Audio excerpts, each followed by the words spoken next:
Today video ay gagawa tayo ng ating organic na juice. So ang kailangan lang nating sangkap ay isang peras at saka isang mansanas na green mansanas at saka isang cucumber. So yan lang yung ating sangkap ngayon. So paghalo-haloin natin. So let's start.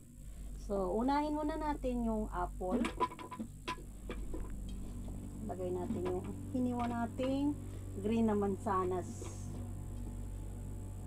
Ayan. So, kailangan lagyan natin siya ng tubig.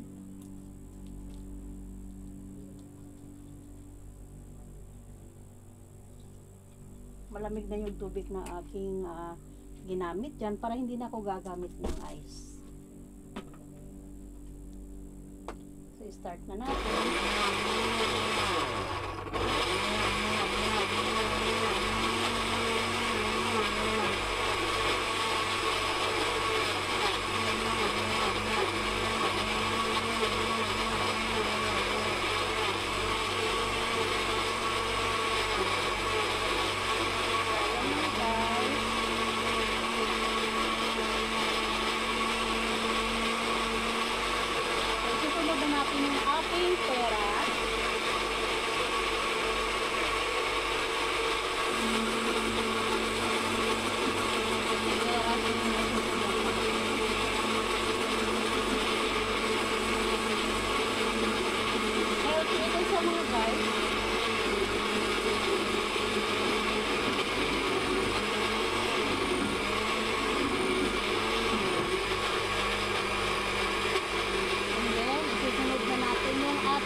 Para sa ating kalusugan.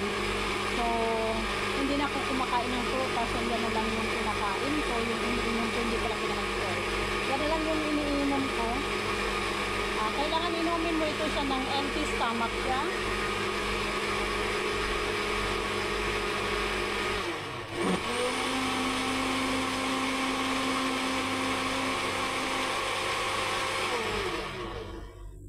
So, ayan mga guys. Tapos na siya.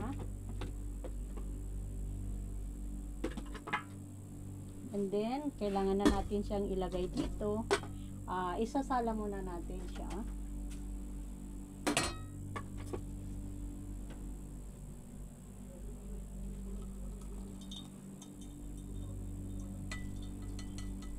Sasala natin siya.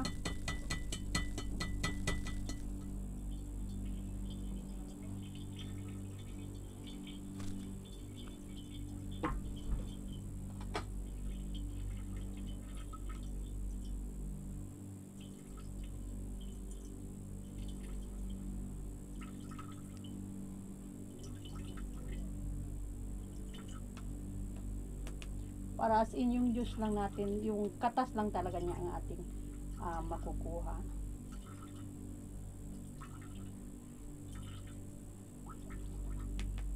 Ipikain lang natin siya.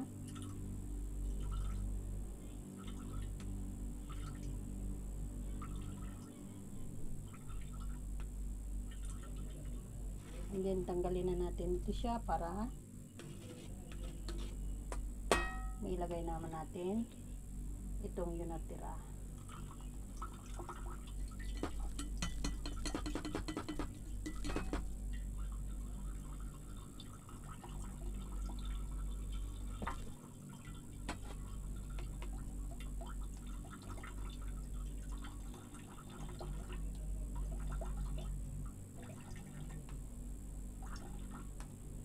Maliit kasi yung ating ginamit na pangsala mga guys. Dapat pala malalaki-laki yung ginamit kong salaan natin.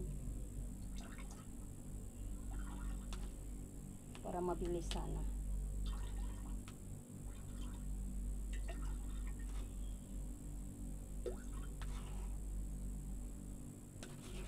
So hindi po natin na kakainin yung mga ano niya,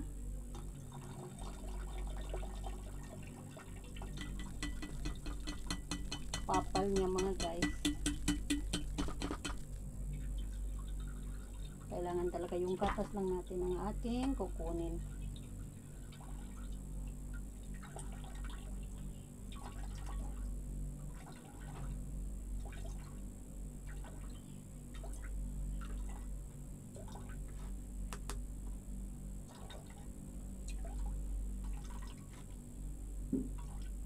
Sa mga gustong mag-diet, so kailangan lang talaga ninyong sipagan.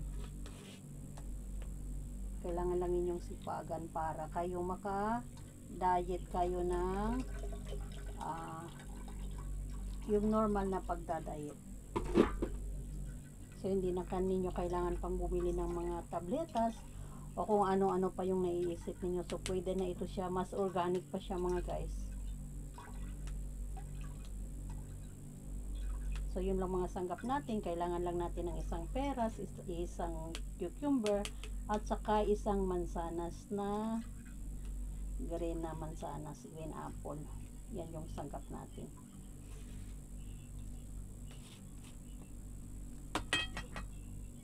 So ayan mga guys, tapos na siya.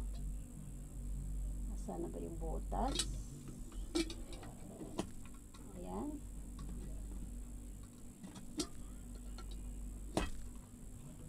So, ilalagay na natin sa ating baso.